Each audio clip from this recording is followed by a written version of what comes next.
Good evening. Good evening. I've been told to hold it up right here so you can hear me clearly. Welcome, Tram. I'm Stuart Pesco. I'm president of the Harvard Club of Merrimack Valley and a member of the board of directors for this wonderful historical society. And I chair the nominating committee for the Historical Society, and I nominated myself to introduce Tram this evening. First, welcome to Tram, welcome to Tobin. Thrilled to have you here, thrilled to have you here. This is a critical element of our Women's History Month. And thus we've asked Tram to talk about women's history and her history in particular. Now, normally our protocol for Harvard Club speakers and Historical Society speakers is we read an exhaustive bio.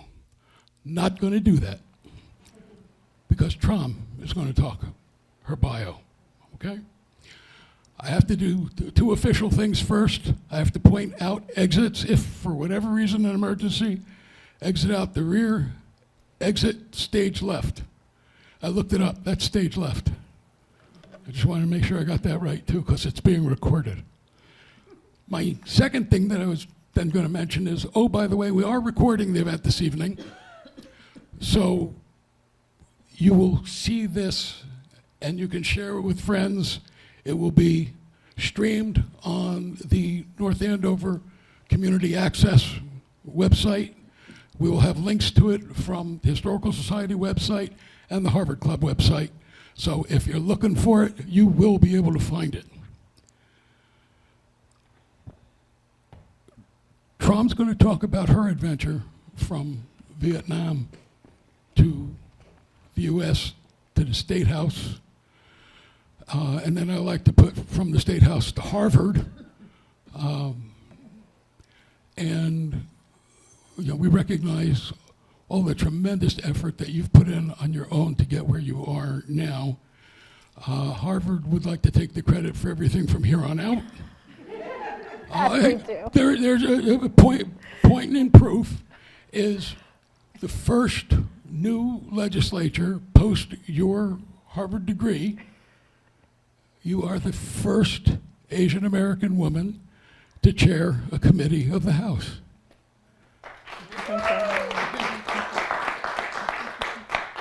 So we'll take credit for that. And any other major milestone, be it statewide, countrywide, worldwide, whatever it is. Yeah. Although I will acknowledge that right now, maybe Harvard isn't the best thing to have on your resume if you're thinking about being in politics or medical research or pick any other one, you know. But fortunately, Tram is in an essential committee for us in climate action and sustainability, critical things for Merrimack Valley. So we're so happy to have you on board for this. Here's how things are going to work this evening. I'm going to shut up in 3, 4, I will shut up very soon. I will turn it over to Tram, and Tram will be speaking as long as she feels like it. When that's over, we'll have a Q&A. There will be this mic being handed out around there. So please wait for the mic to show up before you start shouting out your questions. That way, we'll be sure to have your question not only heard by everybody in the hall, but it will also make it onto the recording. So without anything else, let me turn it on over to Tram, and thank you very much for coming. Oh, thank you. Thank you.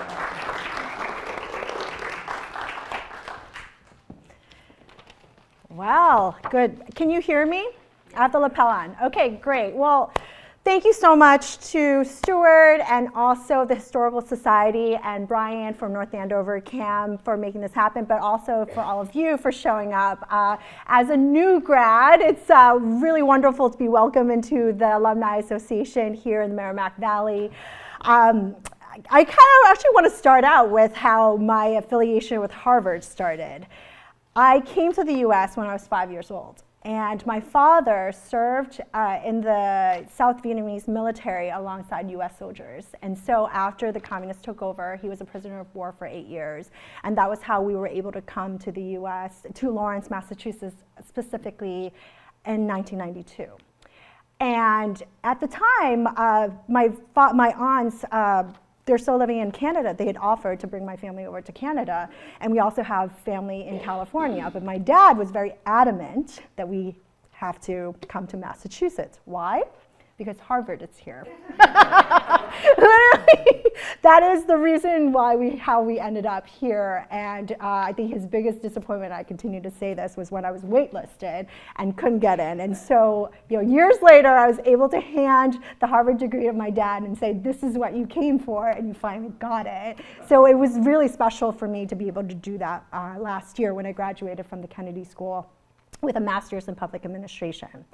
And I actually was laughing when Stuart mentioned that, taking credit for everything going forward.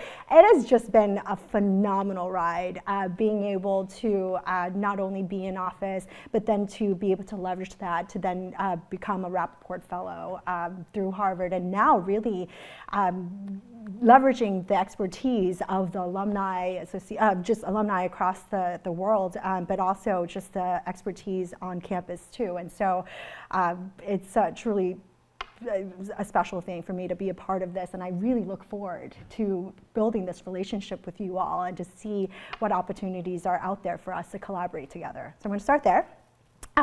And so just to give a quick introduction about the position, me, and my background in how I got here, I represent the 18th Essex District, which includes most of Andover, parts of North Andover, Tewksbury, and Boxford. And I got elected in 2018, right during the midst of the Columbia gas explosion. You all remember that, affecting Andover, North Andover, and Lawrence. And then a year after that, the pandemic hit all of us. And so it's been, to say drinking from a fire hose is absolutely an understatement, but it has been such an incredible learning experience, but also opportunity to really get to know this community and the rich, our rich culture here, and also just how much people are willing to be there for one another. And I talk about community a lot because, as I mentioned, when I came to the US at 5 years old without knowing a word of English, and my parents not knowing a word of English, it took them many years working multiple jobs to get us to where we are. My parents, I remember my dad delivering pizza and Chinese food in Lawrence while he was trying to learn English. And seeing my parents working multiple jobs, making barely minimum wage with very little benefits or job security really instilled a sense in me that I want to fight for people who don't have everything handed to them, who struggle, who work so hard. And that was why I decided that I wanted to find a profession that would allow me to help people, because the community had helped my family so much. So then that was why I decided to go to Tufts to study medicine and go right to Tufts Medical School. But a little wrinkle happened in that I get faint when I see blood. So being a doctor was not really in the cards. And so I had to switch majors multiple times, but I remember just having teachers telling me, you talk a lot, you should get paid for this. And so that was how I decided to become a lawyer and ended up at Northeastern University School of Law.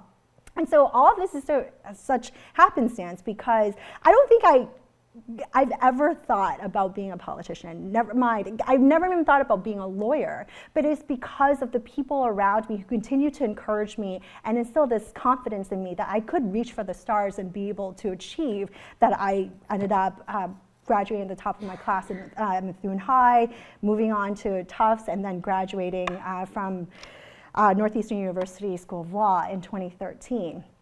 And so I never thought I was going to go back to school, and that's the honest truth. I got my law degree, then became a state representative, but this opportunity to be a Rappaport Fellow and to go back as a mid-career student to not only learn from the Harvard University, or Harvard Kennedy School, but also to give back, to talk about my experience and talk about how we as a Commonwealth need to be so proud of the progress that we've made. And frankly, as someone who, not only in my job as a state representative, I've had the opportunity to travel across the country, but I've also done a lot of work on the campaign side as well. And just being able to travel around and to see firsthand the struggles of the people in America, and to actually be so proud of how much progress we've made here in the Commonwealth when it comes to things that you all care about, whether that's climate change, education, healthcare access, and so much more. That is just the drive that keeps me in this position to keep continuing to run every 2 years, because I know we can make such a huge difference here in the Commonwealth. And so I think one of the biggest lessons that I learned when I was a legal services attorney at Greater Boston Legal Services was that the power of policy and how good policy could help so many people, and how bad policies or a lack of policies could really hurt them. And while advocating for these policies, one of the reasons why I decided to run was I reached out to my representative at the time and didn't hear back for 2 years. And I found that to be very problematic. I'm sure I've heard a lot of stories when I was door knocking as well, that I was not the only one. But I bring that up because I think that in order for you to be a good rep, a representative who actually represents the interests of the people, is to be able to have hard conversations, to be able to listen to people, even those you disagree with. And that is the model that we follow in my office. We return every phone call, we return every email. I try to be out in the community as much as I can. I do want to give a shout out to my staff director, Tobin, who's here with me today. And we also have Bella Yee on my team, and Karen Trowbridge, who does my communications. We're a team of, Karen's with us part-time, so 2.5 people. But we try to cover the 4 communities while being at the State House. And as Stuart mentioned, I'm now the new chair of the Climate Action and Sustainability Committee, which we're very, very excited to take on for this session. But the most important thing for us, and the goal for this, is to make sure that people understand that government can work for you. That is why we want to meet you where you are. This is why I'm so excited to be here to talk about what we're working on and get feedback from you on what you care about, because that's how government should work. We should be listening to the people and not only talk about the successes, but also talk about opportunities for us to move forward. And actually, and the other reason I have to mention this as well is that I was talking about bad policies, right? I remember the former representative filing a bill that would have allowed police officers to stop anyone who looks illegal. That was actually a bill that he filed. And as an Asian American woman, I knew what it was like to be treated like the other, the perpetual foreigner. But to learn that my own state representative really wanted to go out of his way to basically legalize racial profiling was something that I just could not swallow, and therefore I decided to take that leap of faith and run. And I know some of you in the room were with me in the very first race in 2018. I was in my early 30s, and I'm going to tell you the story. I was door knocking that summer, and I was wearing like maybe jeans and a t-shirt. I walked up to this woman's door, and she looked at me and she said, "Are you here to sell me Girl Scout cookies?" True story. She became a supporter. I talked to her. I sat at a kitchen table and was giving her my vision of what I wanted to do. And I'm really proud that to this day she still has my signs out. But that is to say that this is the power of just stepping up and running and really having these conversations with people so they understand what you're looking to do and accomplish, and why these conversations are so important. I still remember this to this day, and that's why every single year we love going out there to door knock to hear from folks. And I'm so proud of my team. We started out with actually just Tobin and me in 2019 when I took office. And coming in, I had over 20-something bills because as an attorney, I saw firsthand what it was like for us to leave certain people out of conversations, leave certain vulnerable populations out of the decision-making table. And so my goal was to bring people in to work on policies that would uplift every single person, not only in our district, but throughout the Commonwealth. And so I filed legislation that would lift up working families, promote affordability, advance climate action, curb prescription costs, protect civil rights, advance healthcare access, strengthen protections for domestic abuse survivors, because that was the work that I did, promote equity, and bring valuable state funding back to the district to support our towns, our residents, schools, transportation infrastructure, and our community partners and organizations. And my colleagues and I at the State House are committed to protecting the rights of all residents here in the Commonwealth, while making sure that we're prioritizing affordability and making Massachusetts a more competitive place to live, love, work, and raise a family. And those goals continue to be priority for us. And with all of that in mind, this year, my office, we've filed 30 bills that aim to protect our privacy and our environment, expand the rights of consumers, increase workers' protections, address the costs of childcare and housing, protect seniors and survivors of crimes, enhance animal protection. I have 2 dogs.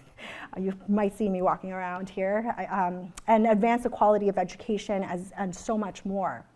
Most of these bills, some of which are new, others are updated versions of things I've filed in the past, are the results of countless conversations with constituents, colleagues, and community partners, as well as experts. I'm just so ecstatic that I have an opportunity here, especially this session, where we're seeing so many changes at the federal level. We're seeing such turmoil that we here in Massachusetts really have an opportunity to come together, really unify, and do what we can to protect the people here from dismantling of our Department of Education, or the erasure of Medicare and Medicaid, and taking away access to healthcare, et cetera. I genuinely believe that Massachusetts, we have such a strong infrastructure in place that we can only move forward from here. Just to give you an example of some of the great work that we've been doing here to uplift our communities, we support the growth of MEVA, transportation system that serves our region. In fact, one of my former colleagues, Representative Minicucci, or former Representative Minicucci, now works there. But this expansive bus network provides free transportation to residents, many of whom rely on this to get to schools, to doctor's appointments, to get their groceries, et cetera. And I also supported free meals in schools. You probably heard about that. It started out during COVID, but we wanted to make sure that all kids have the nutrition that they need to learn at school.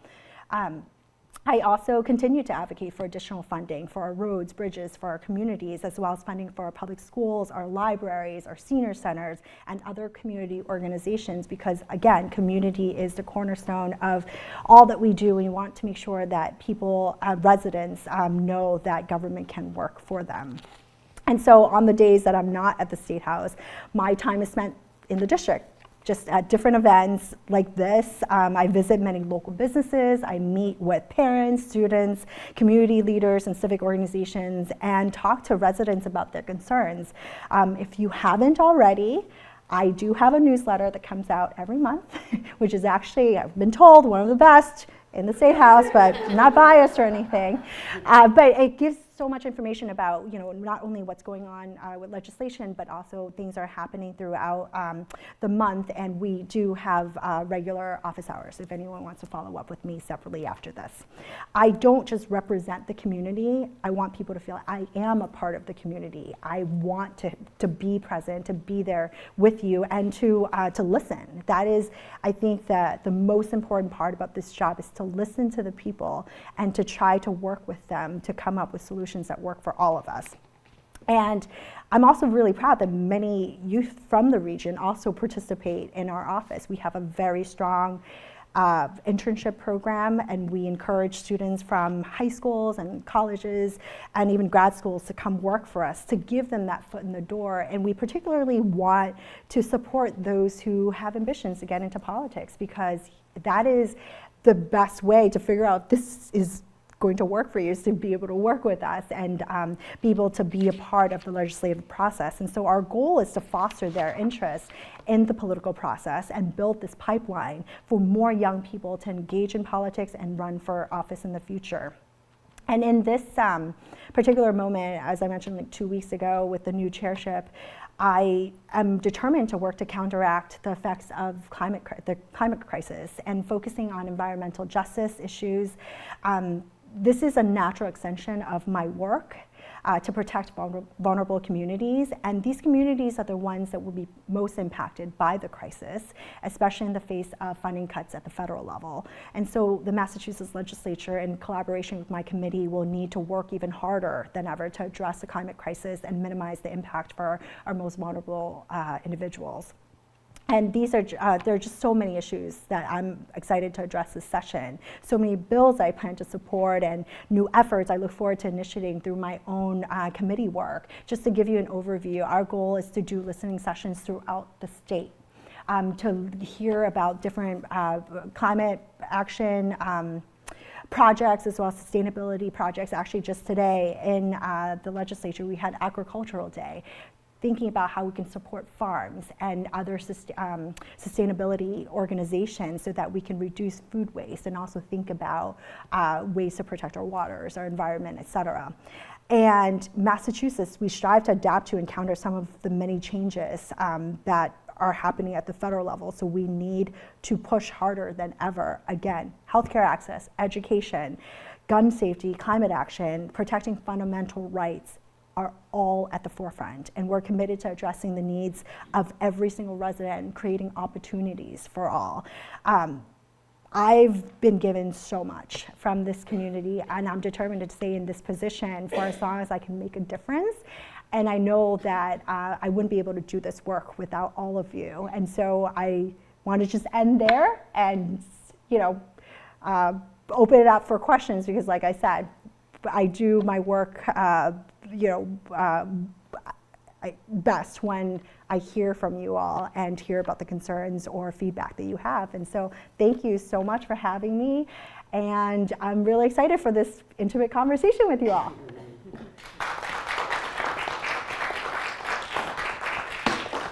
There's something that keeps dropping. I think Brian left this here. All right, so I will, Joanna, thank you so much. And maybe you can just, if you won't have a question, she can give you the mic. Oh, wonderful. Yes, I'll hand over the mic to anybody who has questions, and we'll start with Stan. Hi, Tram. How are you? Good to see you. Good to see you. I have two questions. First is, there's so much turmoil going on in Washington that it looks like, we out here in the States are going to be on our own in a lot of areas. Has the legislature started to think about that in terms of, kind of even redirecting budgets to cover holes that are going to be created as weird things happen in Washington? Do you want to give your second question? And my second question is, now that you're a committee chair, we had a Auditor DeZoglio came last week, right, and gave us a speech. And she talked a little bit about how the legislature may be more sort of, things are already predetermined, things don't actually get fair hearings and blah, blah, blah. So the question is, do you feel like as a result of things that you do in your committee that you'll be able to get a reasonable attention in the legislature for things that you bring forth? Yeah. Oh, great. Two great questions. So I'm going to just take the first one. We are definitely thinking really hard about how to respond to the federal government, given, especially right now when they're cutting funding across the board. Great timing as well, because just to give you an overview of the timeline for the legislature, we obviously just got sworn in. This year happened to be January 1st, so we were in the building getting sworn in right on New Year's Day. And we just got our committee assignments 2-3 weeks ago, and so now just last week, so just to give you a perspective, we get 7,000 to 8,000 bills a session. I don't think most people realize the volume of the bills that we have to deal with. And this is very different from most other legislatures. So number one, we are a full-time legislature, unlike most other states. I think they're like a handful of other states that have full-time legislatures like we do.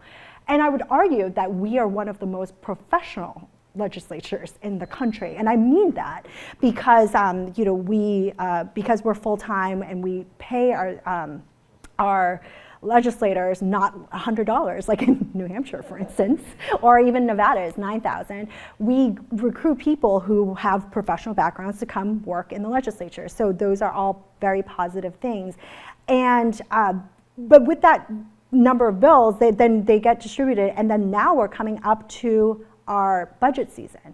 And with 160 reps and 40 senators, money needs to be divided among the 200 of us. And so the negotiation starts very early. It starts literally at my meeting with the chairman of Ways and Means tomorrow. And so this is the time, if you care about certain budget items, reach out to your representatives and senators, because the House will take up the budget in April, and then the Senate will take it up in May, and then they'll negotiate and try to figure this out. One of the most important things to remember is that we can't respond to everything that's happening at the federal level. Like, I remember there was a change that happened at 11 o'clock, and by 4 p.m. it was just withdrawn, and things have completely changed. And I say that because we need to come up with our own priorities and stick with it, right? So we cannot make up for, worst case scenario, $16 billion. We don't have that money, so we have to prioritize. But we also, and that's worst case scenario. I really hope that doesn't come to that. But we also need to just think about what we care about and go forward with our own priorities without all this noise and distraction. And so that's a delicate balance. Of course, we have to be responsive, but we also need to just push forward with what we care about, which is why your voice is even more important than ever now, so that we know what we care about as a state. So that hopefully answers your first question. And for the second question, I have to say, so as I mentioned, I represent Andover, North Andover, Tewksbury, and Boxford. This is a very purple district. And I say purple as in we have, probably 20% Democrats, 10-15% Republicans, but the rest of most people are unenrolled or independents, if they call themselves. And so because of the makeup of the district, it's even more important for me to have an understanding of where people are at. But it also gives me a lot of freedom at the State House, because I can talk to the speaker and say, like, look, I can't vote with you on this because of XYZ that I'm hearing in the district. So I say that that's a real advantage for me to be able to say that. And I have voted off with the speaker. And my first session, I came in as a new rep. I didn't, I was rank and file, but I became vice chair very quickly of Labor and Workforce in my second session. I became vice chair of steering, which is one of the largest committee in the House, in my third session, and now in my fourth, I'm chair. So as you can see, I've voted off, and I'm still able to move forward because it's about building relationships and having conversations and really explaining to people, like, look, I'm not trying to make you look bad. I'm not trying to, disrupt whatever you're doing, but these are the real concerns of the people in my district. This is how I came to this conclusion. And I respect the body as a team. And it's a team sport. I played team sports. Like, you want to be able to support one another so that you can move forward. And I would argue that in this time, it is even more important for us to be a united front against what's happening at the federal level, which is why I've been so committed to making sure that we come together and we come to negotiations with an open mind that we want to find a path forward. And that's how I've approached this job. And the other thing too is, for me, I'm going to be very frank, I take issue with the auditor wanting to audit the State House because of the separation of powers. We are seeing attacks on the Constitution at the federal level. As a lawyer, I care deeply about the Constitution, and I want to make sure that the Supreme Judicial Court has a ruling on this for us to be able to move forward. I'm not for or against the audit. Well, I guess in a sense, right now, the legislature is being audited by an independent auditor. We've changed the rule to allow the auditor to choose that independent auditor to audit us. And we get financial audits all the time, which is fine. But when you go in beyond that, that is when we need to wait for a court ruling. That's my position, is that I care about the Constitution. And if the court rules that this is what we're going to open up, we'll open it up. But until that happens, that's kind of where we stand on that. Thank you. You're welcome. More questions, please? We have one. I think one of the criticisms of the Massachusetts legislature is sometimes it's not the most efficient. It takes a long time to get things done, a lot of things done this summer after the... Are there any real efforts to smooth that transition, regardless of what the auditor situation turns out to be? Yeah, absolutely. And so just to go back briefly, I mentioned that I was working as an attorney with Greater Boston Legal Services. So I was on the advocacy side before I came into the legislature. And I worked on things you might have heard about, like bilingual education, paid family medical leave. I know how long it takes for things to go through the legislature firsthand, even before coming in. So I want to point that out. And I also mentioned to you the number of bills. We are constitutionally required to have a hearing on all the thousands of bills that are filed.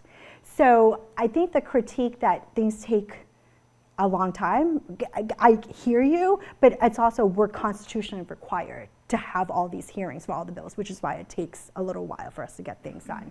So those are two issues that we're battling with. But this year, so as the new chair, I was in a leadership meeting just a couple weeks ago, and the speaker and others have made it very loud and clear that we are hearing the people. So we're changing our rules so that bills can come out of committees earlier so that we can work on them. And also there's an emphasis on finding like low-hanging fruit for us to really pass bills more quickly and be more responsive to the people. So I think those two changes would greatly would address the your concerns and greatly make us more efficient in the sense that we don't have to wait until all the bills have been heard for us to vote on bills. The goal is to, some of the bills, like I mentioned, are refiles from previous years when we've already had hearings, we've had extensive discussions. My hope, and I'm pretty confident that this will happen because it was repeated like 5 times in that meeting, that we will be passing bills in an earlier timeline than our usual waiting for all the 7,000 to 8,000 bills to be heard to then vote. Because what people are hearing is that, oh, well, after July 31st of the second year, first of all, I do not get a 5-month vacation. I understand that the Globe really did put out there that, oh, after July 31st, they don't do anything anymore. I can assure you that does not happen. After July 31st, we don't consider new bills, but we work on conference committee bills, which are omnibus bills, like you've seen things that have been passed, whether that's for healthcare access or more funding for education. All of those things are done during the second part of the second year. And so this year, with bills coming out earlier, we don't have to delay the conference committees. We can vote on them earlier so that we can get more bills through both houses and then signed by the governor. But you shall see. I'm also excited for it. All right, any more questions?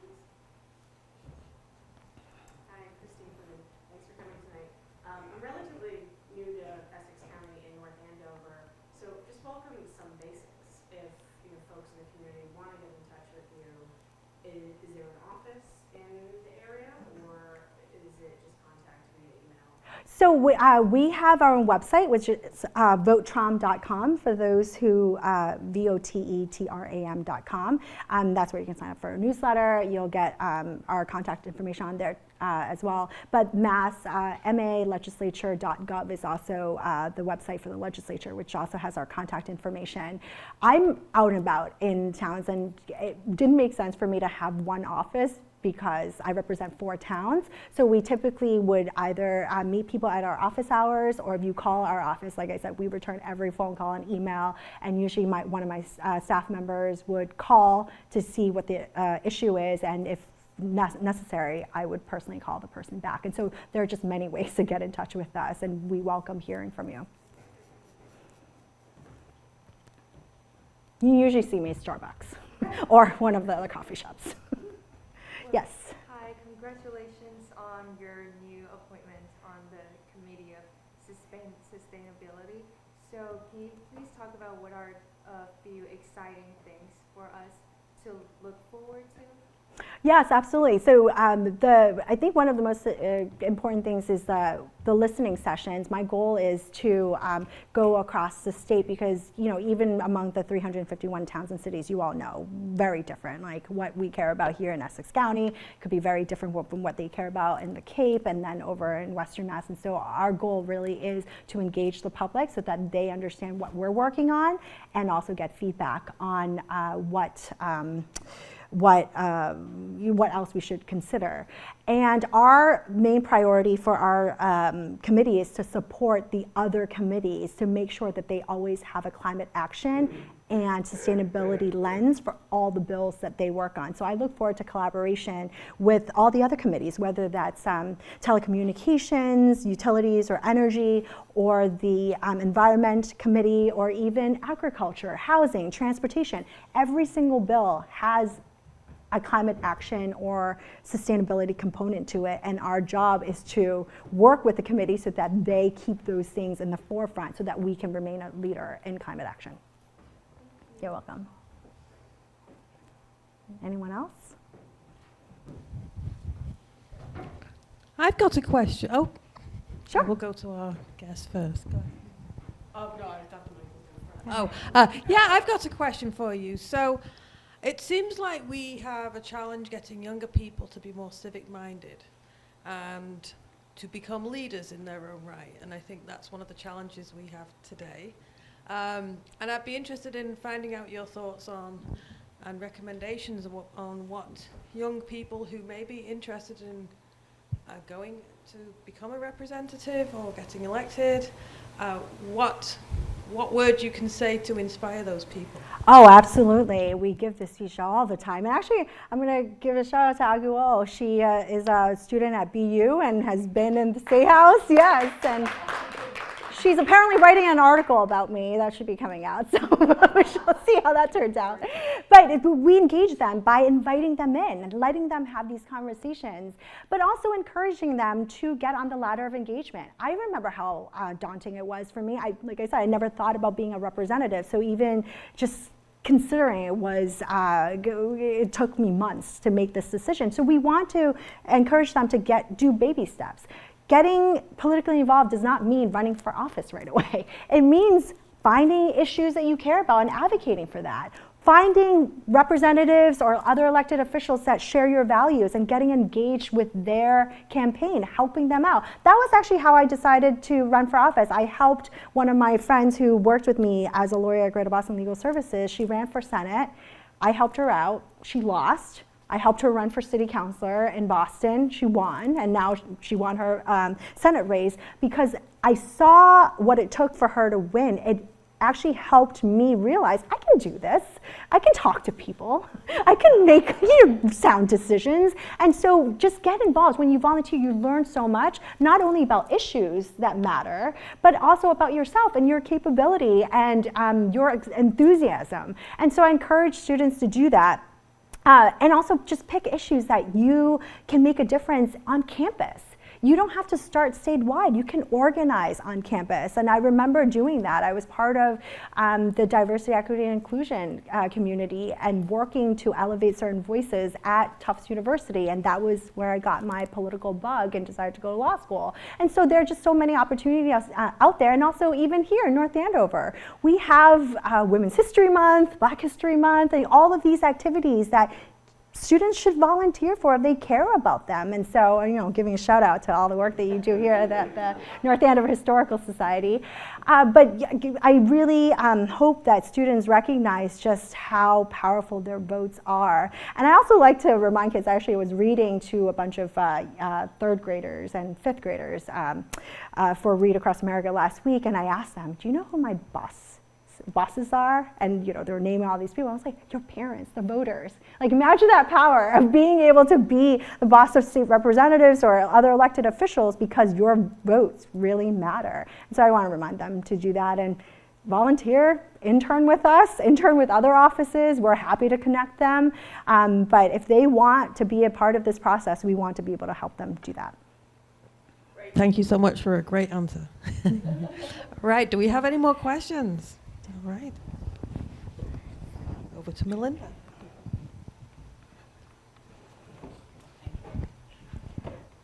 Thank you very much for being here today. I appreciate this. I wrote to you earlier about the drought bill, to support the drought bill.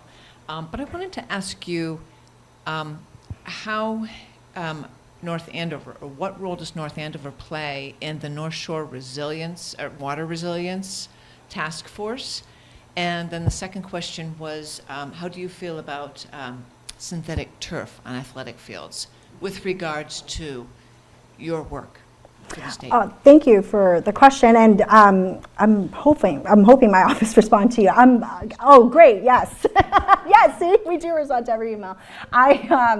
I am a strong supporter of the drought bill, and so the Resiliency Task Force. I have to give credit to Senator Tarr, who's been doing great work with that. We've been working with them as well, trying to make sure that communities give us feedback. We know that North Andover had the drought last year, and this will continue to happen with climate action and with climate change. And so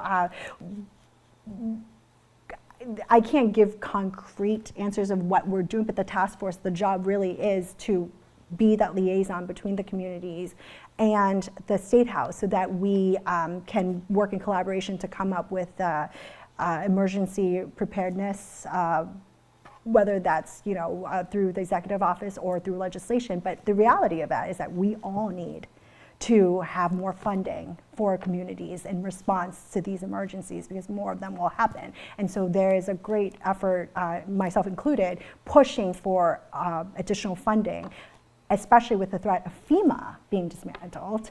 We need to invest in MEMA. And so all of these conversations are happening right now. And I can assure you that we are on top of this, and we want to make sure that we continue to support those efforts. In terms of artificial turfs, I don't think are there any discussions of that here? I know that there are discussions in Boxford about, and they voted on that locally. I don't believe we have any state legislation on this, but if you're aware of any, please send them our way. Because I think that this is determined at the local level, and we don't typically get involved with local decisions. I mean, it's a local vote. But for me, I think that if it's shown to be harmful to the environment, I don't support it. All right, Lynn has a question.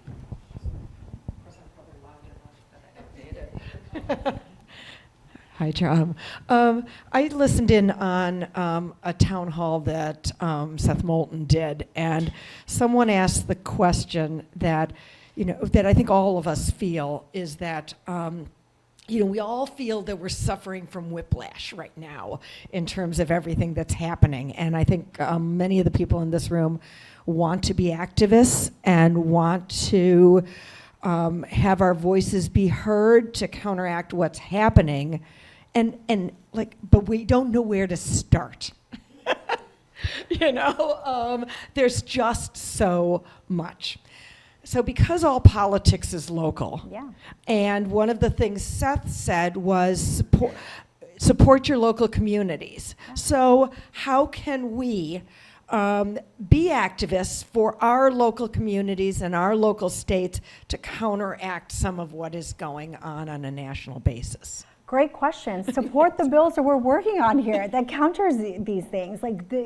You're right. We need to do more local things right now because we can't count on the federal government to protect residents, to make sure they make the right investments. And so my ask to you really is to invest in local electeds, get involved with our office, making sure that you're staying on top of the things that we're working here, and give feedback, because that's one way to make a difference. I'm sorry, we can't help the rest of the country because there's only so much we can do. But there's so much that we can do here in our state so that we don't go backwards. And so again, I encourage you to go to my website, go to the legislature's website to find bills that you care about, and then reach out to your elected officials to let them know, like, this is what I want us to work on as a state. We are listening, I can assure you of that, as we're coming up with our priorities for this year. And if you don't let us know, then your voice is missing from the conversation.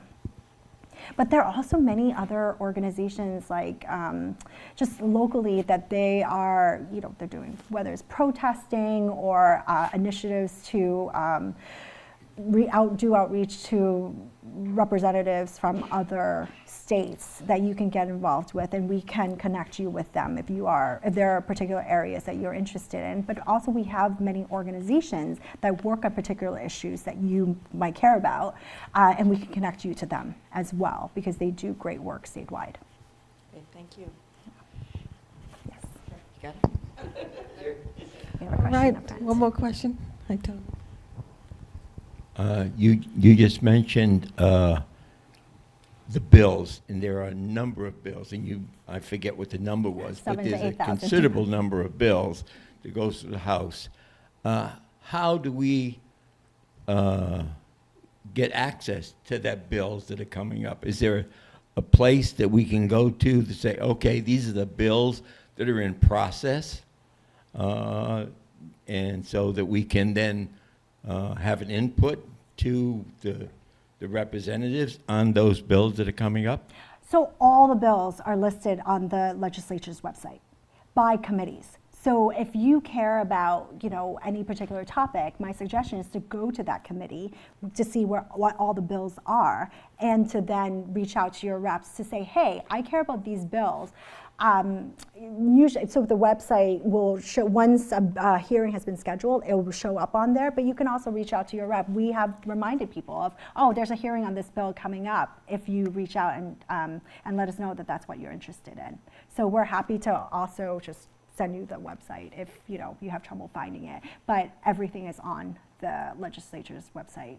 And then additionally, all of our contact information is on there too. So then you can just contact us directly once you figure out what bills that you care about. And I also suggest you getting involved with these statewide or local organizations, because they also keep track of bills. And so when you sign up for their newsletter, they usually send updates on, like, hey, there's a hearing coming up. You should submit, whatever, whether it's testimony or an email to your rep to let them know that you care about this. You're welcome. All right, do we have any more questions? We have one in front. You mentioned contacting other legislatures across the country. Are there efforts to, in some national way, take some action about what's going on? Are you in touch with other legislatures that are, and could you explain a little bit more about that? Yes, so actually it's very exciting. Thank you for the reminder. This year is a very exciting year for Massachusetts. We are hosting the National Conference of State Legislatures in Boston in August. So literally legislators from across the country will be coming to Boston, and this is in early August. I believe it's the 3rd through the 6th.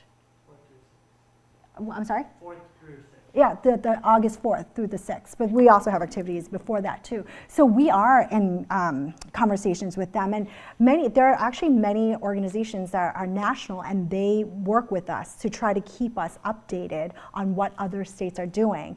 So when I'm not at the State House and I'm not in the district, I'm going to a conference to learn about these particular issues. They have conferences across the country for particular issues that we care about. And so when you see your reps going to these things, we're not just vacationing. We're actually doing exactly what you're saying, learning about what other states are doing so that we can bring it home. I can tell you, I have many bills that I got from going to these conferences, because I'm hearing, oh, Colorado's doing this. Why aren't we doing this? Or, Portland, or Oregon's doing something. And so that's why this job is an ever-learning process, because there's always something new to learn.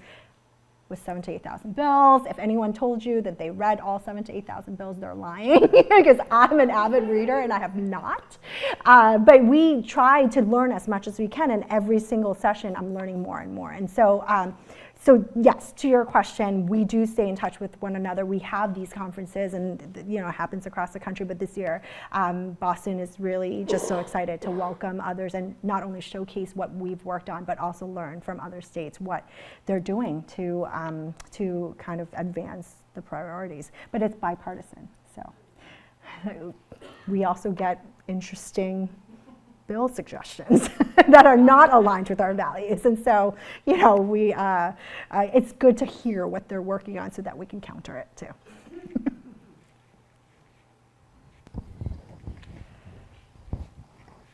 Michelle Amato from Boxford, thanks so much for being here. You made me think of something that I need to get back into. There is an organization called Sister District where you can help districts in New Hampshire or Pennsylvania, et cetera, writing postcards, actually going out and campaigning, but a wide variety of things. So I think if you Googled Sister District, you could get on their website. They'll send you emails, et cetera, postcards, easy ways to get involved that make you feel like you're doing something. Because it can be very, at least for me, overwhelming to see what's happening and not being able to make a step forward. Yeah. So that's one. That's great. And I just want to remind everyone to prioritize self-care. It is tough out there every single day with different things happening in the news. And so, I really encourage you to reach out to your representatives so they can tell you about things that we're working on, so then you can make concrete contributions to them, right? I think that it makes us feel better too, because we're working with our constituents and we feel like we're doing something as well. All right, do we have any more questions? All right, well, one more follow-up. do postcards matter? For this last election, we heard they do. They're great reminders for people to vote, and you know what? Midterms are coming up. We need those. We need as many votes out there as possible, and so I do think everything matters. And there's no one magic thing, panacea. But I also took my team to Georgia to get out the vote. I also took my team to Nevada to get out the vote. We didn't win any of those states, but I felt like I contributed to it, and that helped me, just keep going. Well, thank you so much, Representative. Oh, thank you. Thank you so much, Joanne. Thank you. That was a great presentation. It's left me energized. Good. I'm ready to go again tomorrow. I just want to let everybody know the next program in our Women's History Month series at the Historical Society here is a documentary on Friday night, and it's called Show Her the Money, and it talks about how so few women are able to get venture capital funding, and we'll be talking, I hope, to the director. Christine Clunan has been putting this program together. Wow. So hopefully we'll be able to ask some questions of the director, who knows more about it than any of us in here. So hope you can come to that. Thank you so much again. Hopefully we'll see you again at the North Andover Historical Society. Really appreciate it. Absolutely. Thank you so much, everyone.